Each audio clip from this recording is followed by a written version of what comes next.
rebound, take up space defensively if they're going to crawl back in this ball game. Peters with 5 rebounds in the first half, had 2 points, now has 4 total in the game. Coming off back-to-back 9 rebound games for this Pirate team, and could use his presence in the middle here. And a turnover out of the gate, just the 5th for Richmond so far in this basketball game. And that is something you talked about as they've held on to the basketball this season. Versus last year, tremendous improvement for John Beeline. As one might expect, a little bit of a laydown maybe, or let down by the Spiders. They need to pick it back up. Last thing they want to do is encourage this Pirate team early in the second half. Peters out to Ecu. Dunk, had the 3, decided not to shoot it, go back inside. Peters, boy, he uses his body extremely well. That upper body strength just bounces defenders off of him. He's got 4 points in the half, 6 in the game. With a body like that, you better use it well, because it's definitely an advantage.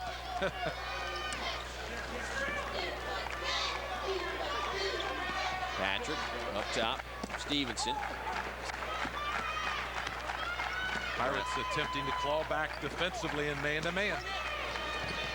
10 on the shot clock. Stevenson bounces down low to Patrick. His turnaround, no good. Poole working for it, but Peters with a rebound ahead to Parham. Rebounding edge to Richmond in the first half, not so here in the second. Good looking touch from Raphael Edwards. He goes up strong, lays it in nicely. Edwards 3rd in the league in scoring. He just was laboring in the first half. He's got off quickly here. That was a nice move.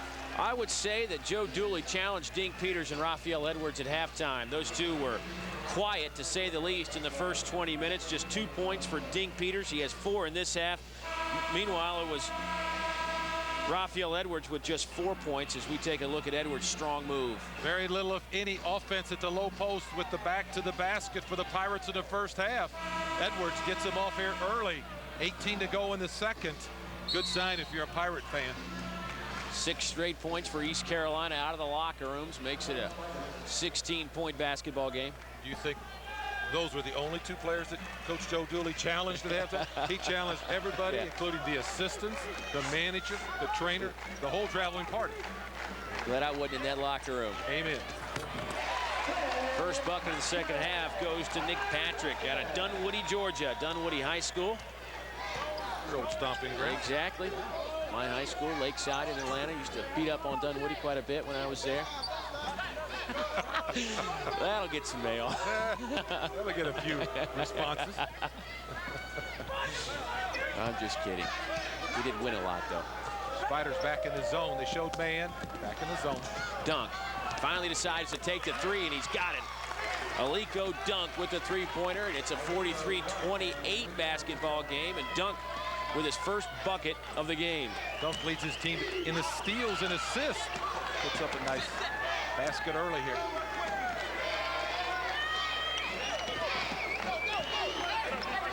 Stevenson. Silky smooth Stevenson. Rolls in and out. Another rebound to East Carolina. This one to Edwards. Edwards pump fake. Inside it goes to Dink Peters. Misses again. He's missed a bunch of those. Ball comes right back to him, though, and he sticks it up high off the glass. It's a 13-point lead, or 13-point basketball game now. Well, Peters woke up. He took heed to Coach Dooley's halftime speech. He's been a ball of fire.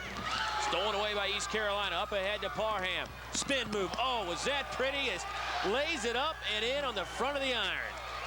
Tony Parham has been the fella that's impressed me the most here this afternoon. He has brought his game out no matter what the score was or how his teammates were playing. He has been Mr. Consistency. It was 41-19, a 22-point lead for Richmond at the break. It has been cut to 11. Stevenson, he goes in off the glass. You expect your senior leading scorer in the league, to respond and respond offensively. Gerard Stevenson does exactly that. Edwards, that's no good. Working hard, Dink Peters. The big man. Assist from Stevenson, I believe.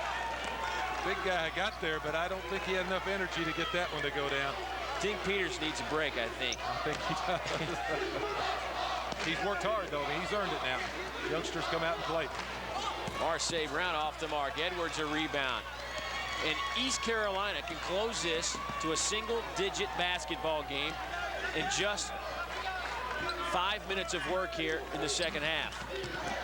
Parham double clutches back to Blackwelder. He falls down.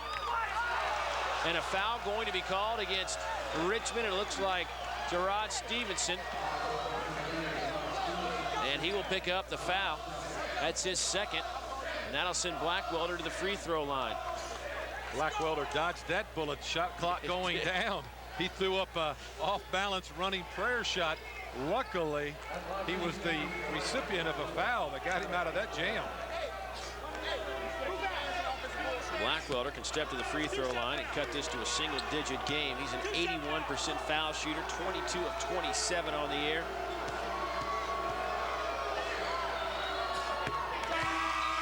Perfect. Substitutions galore. Fellow Meadows, Van Eerlen in the game, as well as Stephen Branch.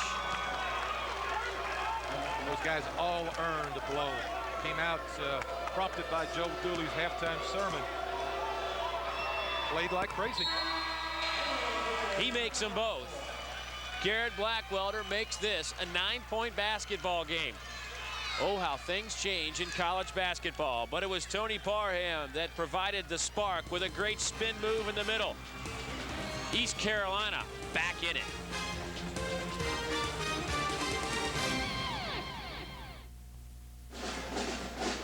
We are back at the University of Richmond, 45-36. How quickly things can change. East Carolina has outscored the Spiders 17-4 to open up the second half, and they've done it with some great field goal shooting, mainly because they're getting the shots that they had in the first half. They're just going down right now. The shot that was missing the first has suddenly been brought back from the dead here in the second. Good defensive play also by the Pirates. They have limited Richmond's looks to perimeter shots. East Carolina also 5 of 5 from the free throw line this half. Remember, in the first half, East Carolina shot just 26% overall and 10% from behind the arc.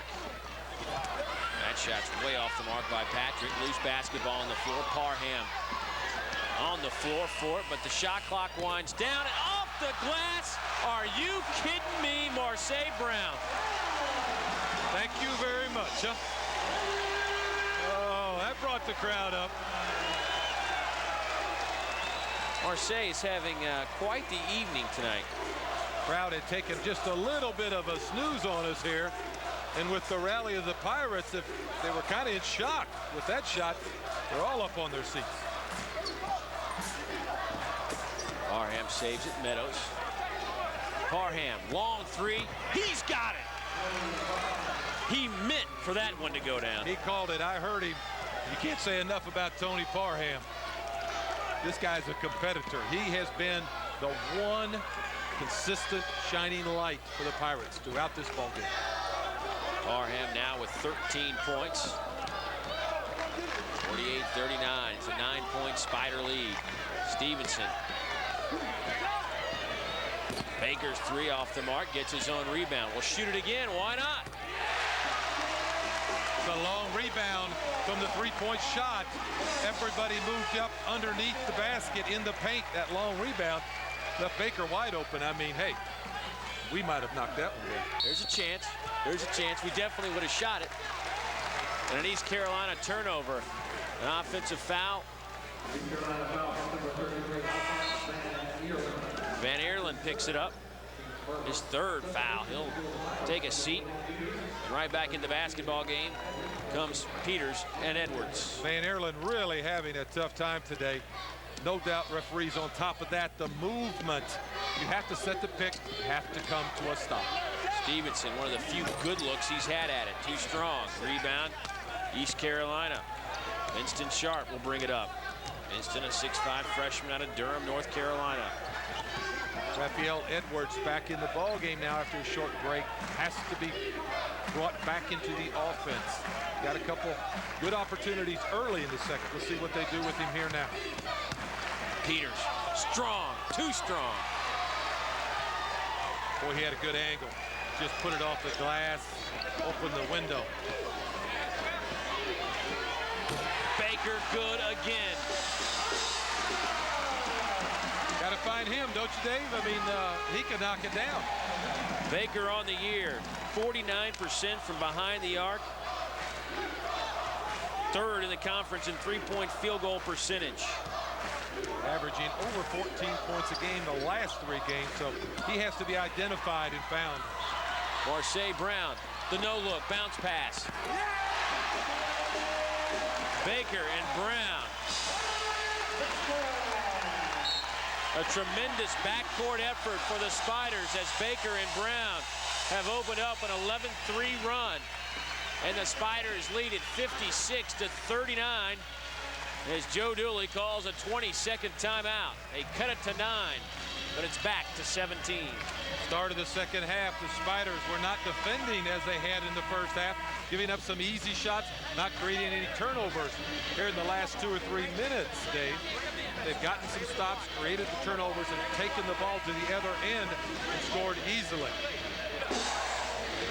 Baker has scored the last 8 Spider points. Remember what John Beilein said to us defensively. His team was not a physical team, but they were a quick team, played with their feet, and anticipated. That's the little flurry we saw.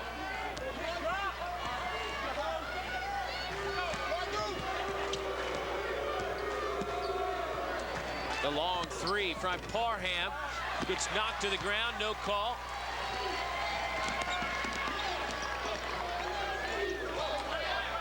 Brown with it. Sharp extending defensively. He's got the duties of slowing down Marseille Brown. Stevenson pump fakes, steps inside the arc. That's a senior player for you right there. Smart play. Really knew what was going on around him and how he wanted to create his shot. Blackwelder's 3. The line drive, no good. Offensive board to Edwards and a foul. Edwards has the ability, Dave, to get in there in traffic in the 3-second lane, step through, step under, duck around. We've seen him do that 2 or 3 times, yet not be able to finish, but he can get to the rim. Edwards somewhat quiet tonight, just 6 points. Peters has opened up with 8 here in the second half for East Carolina. Edwards, a preseason All-CAA player. He's the guy who can score inside with his back to the basket that opens things up outside. There's Hensel replacing Poole, one of many changes on the floor. Meadows back on the floor as well for East Carolina. Can't catch up if you cannot convert at the foul line.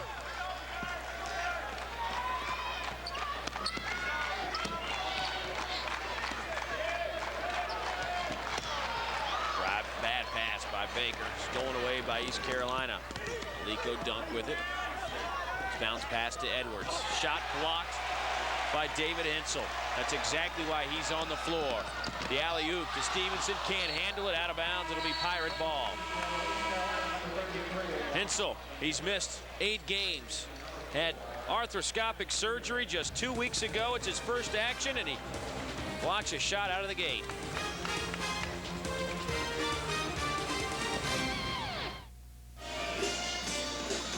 We are back at the University of Richmond, 58-39, 10-16 to play in the second half from the Robbins Center. This man right here has been an offensive show here in the second half. Jonathan Baker can knock down the 3. Came into the game 46 of 94 from behind the arc. He loves to shoot them, and, well, he makes them to the tune of nearly 50% on the season. And that is one of the reasons why the Spiders have this 19-point lead with 10-16 to play. Baker with 16 points tonight. An impressive showing. Do you doubt that this man has got the credit card from Treyville? Yeah, it's pretty much an open policy for him. I would expect so.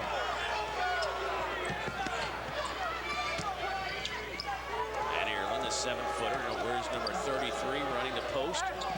The Richmond zone really had bogged down the Pirate offense in the first half. Edwards struggling.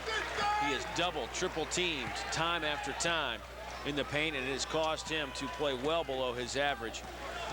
Nearly 17 a game, but today Edwards just with 6. You'd like to think that if the Pirates could get Richmond to play man-to-man, Edwards could get off the mark offensively. Not getting that way against the Richmond zone.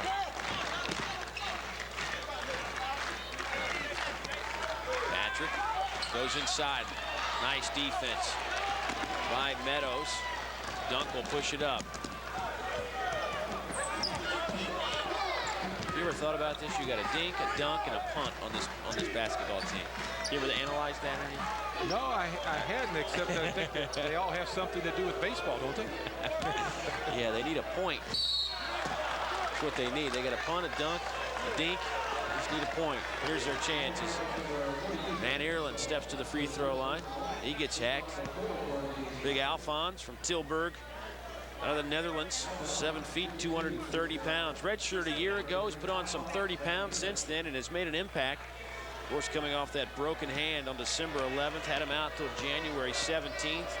First game back against this Richmond team where he had 8 points, and when you come here to Richmond, they tell you that he was the difference in that basketball game. 2 or 3 blocks, 3 or 4 assists. Really came off the bench and owned that 3-second area. A guy with his size. Look how broad his shoulders are. You can see this youngster is set up to fill out. If he picks up some aggressiveness in the field for the game, he could be a real intimidating factor inside for the Pirates. He used to knock down a few more free throws. He's just shooting 20% from the line. That is 2 of 10, and that hand might have something to do with it. Could be. It looked like he was allowing the ball to roll to his palm and not breaking the wrist.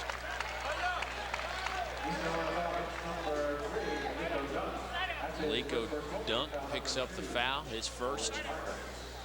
It's an 18-point Spider lead. They withstood the early run that cut this to a 9-point game at the 15-minute mark here in the second half. It's 22 at halftime. Kaufman, 31 in the game. Ooh, a collision in the paint. Marseille Brown and Van Eerland going at it. Excuse me, that was Carlos Cueto. The long 3 by Meadows is good. With the exception of a couple transition jump shots by Blackwelder, the offense is labored for the Pirates. Now they're coming back, and they're coming back because defensively they're really getting after Richmond.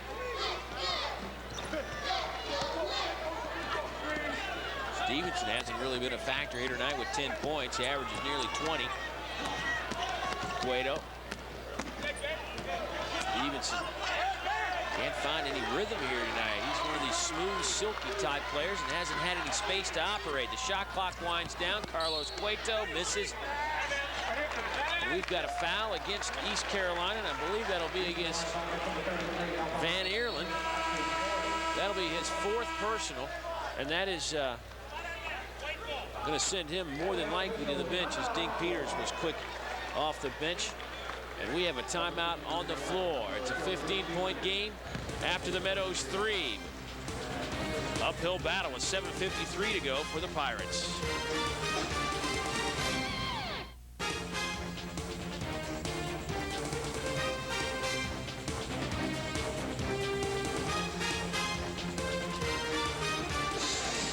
You are watching East Carolina versus the University of Richmond on Fox Sports South.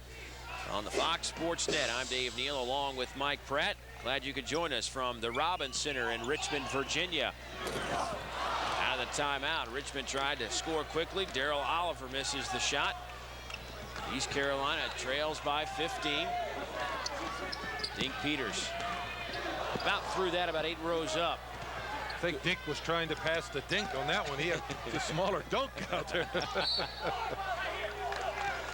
We got a hold on the baseline.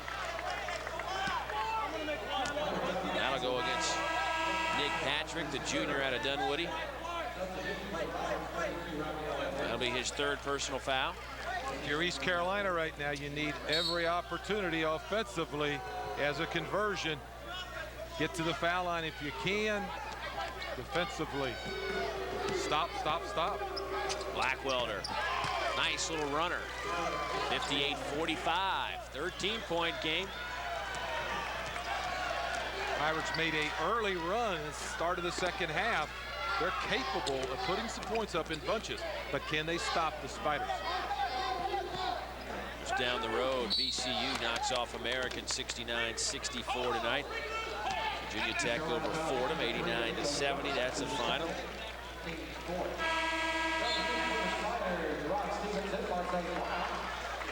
Marseille Brown back in the game, as is Daryl Oliver will take a seat. Stevenson also on the floor. Pirates a smaller team.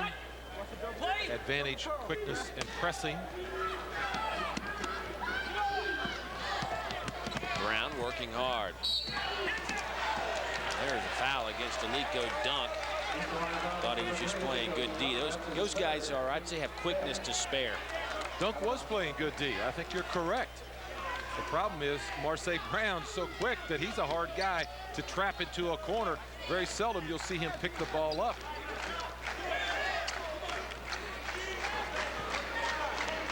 Marseille out of Hampton, Virginia.